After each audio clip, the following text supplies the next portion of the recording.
Hello friends, నేను మీ fish market అని మీకోసం మంచి వీడియో అయితే మళ్ళీ తీసుకొచ్చాను అనమాట. ఈ రోజు అయితే మన బతుకు తీరు కోసం అయితే పోరాటం అయితే చేస్తున్నాం అనమాట. నిన్న కూడా నమస్కారం సార్.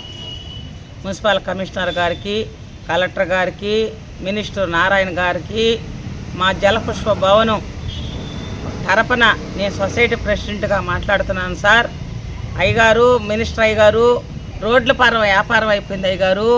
65 అంగళ్ళు ఉండేటిది 20 అంగళ్ళు కూడా లేవు అయ్యగారు.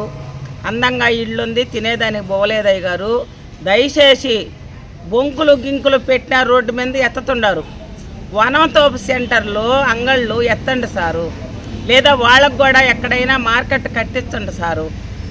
పెద్దోళ్ళు బడాబాబులు బయట వేరే జిల్లాల నుంచి కూడా వచ్చి సరుకులు తీసుకొచ్చి మన నెల్లూరు జిల్లాలో చేపల పంట కాబట్టి ఆ పంటని తెచ్చి అంగళ్ళంతా వేసుకుంటున్నారు అయ్యగారు.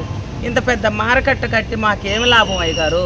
దయచేసి మహిళలు మేము 200 మంది ఉన్నాం అయ్యగారు. తోమేది శుభ్రతగా ఉంటుంది, నీళ్లు వసతి ఉంటుంది, బైకులు పార్కింగ్ ఉంది. ఎర్రటెండలో నిలబడుకొని కేజీకి 800 వేస్తున్నారు అయ్యగారు. ఇక్కడ సొసైటీ తరపున ఫిషరీస్ ఆఫీస్ క్లాసులు పెట్టి నీట్గా మంచి సరుకు అమ్మాలా, తూకాలు బాగా అమ్మాలా, కస్టమర్లు గౌరవించాలా అని మాకు మంచి వినోదాలు మాకు నేర్పించారు, క్లాసులు పెట్టి. దయచేసి నెల్లూరు జనం మార్కెట్కి రండి, మా కడుపులు నింపేదానికి మాకు సహాయం చేయండి. అధికారులు టౌన్లో మార్కెట్ అన్ని ఎత్తండి. మార్కెట్లు ఎక్కడెక్కడ ఉన్నాయో అయ్యగారు 11,05,000 మేము కడుతున్నాం మున్సిపాలిటీకి. 4,01,000 మున్సిపాలిటీకి కడుతున్నాం. చెత్త అప్పచెప్పాము అయ్యగారు. అక్కడికి అమౌంట్ లెక్కేసుకోండి మీరు. జిఎస్టీ మళ్ళా దీనికి 1,18,000 లెక్క జిఎస్టీ. ఇంత ప్రాపర్టీ, ఇంత రెవెన్యూ మేము కడుతున్నాం కాబట్టి అడిగే అధికారం, హక్కు మాకుంది. మీరు న్యాయం చేయాలా. మీరు న్యాయం చేయలేదంటే మార్కెట్లో మూతేసుకొని మేము మున్సిపల్ ఆఫీసులో చేపలు అమ్మాలనుకుంటున్నాం అయ్యగారు మేము. కాబట్టి మా కాడ లేదా మేము అమ్మే వసతి మీరు ఇకపోతే మా మార్కెట్ అంతా కూర్చుంటాము. మాకు జీవనోపాధి కల్పించండి. ఏ అటెండర్ పోస్టో, ఏ చిమ్మే పోస్టో, ఏ చెట్లు కట్ చేసుకునే పోస్టో మాకు ఇవ్వండి అయ్యగారు. ఇక్కడ మేము చేపలు అమ్మే ఇది మాకు లేదు.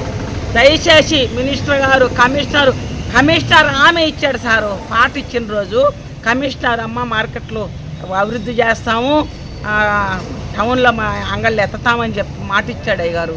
2 నెలలు అయిపోయింది అయ్యగారు.